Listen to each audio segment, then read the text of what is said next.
প্রথমবারের মতো বাবা মেয়ে গেছিলো কেক ডেলিভারি দিতে। তো কেকের যে এমন একটা করুণ অবস্থা করবে, কেকের অবস্থা দেখে আমি হাসবোই নাকি কান্না করবো আমি বুঝতেছিলাম না। তো আমি কাজ করার সময় মেয়েটা অনেক জ্বালাইতেছিল, তো ওর বাবা বললো যে লোকেশন যেহেতু কাছেই, তো আমি বাবুকে সাথে করে নিয়ে যাই। ও অনেক এক্সাইটেড গেছে। তো 10 মিনিট হয় নাই, 10 মিনিট পর আবার রিটার্ন আসছে। এই কেকের অবস্থা দেখেন, এই কেকটা নিয়ে আসছে।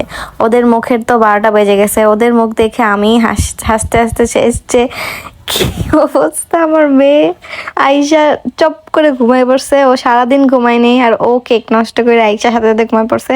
জানে ওর মা এখন দিবে ওর একটা বকা। আর আমার হাজব্যান্ডও ঘুমায় পড়ছে আমাকে কেক দিয়ে। তো আমি কেকটা আবার নতুন করে ফিনিশিং করি। 5 মিনিটের রাস্তাও না আপুর লোকেশন।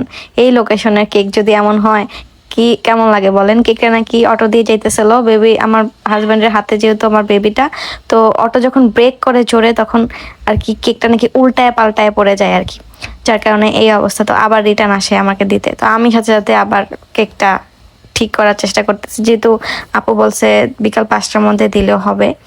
তো আমি ঠিক করতেছি, আর আমার এত হাসি পাইতেছিল। আমি কি বলবো, এই প্রথম ডেলিভারিতে গেছে বাবা মেয়ে একসাথে, আর প্রথমেই মানে ওদের একটা স্মৃতি হয়ে থাকবে যে বাবা মেয়ে একসাথে ডেলিভারি দিতে গেছে আর কেকের অবস্থা এমন হয়েছে। চিন্তায় দুইজনে তো নাক টেনে ঘুম।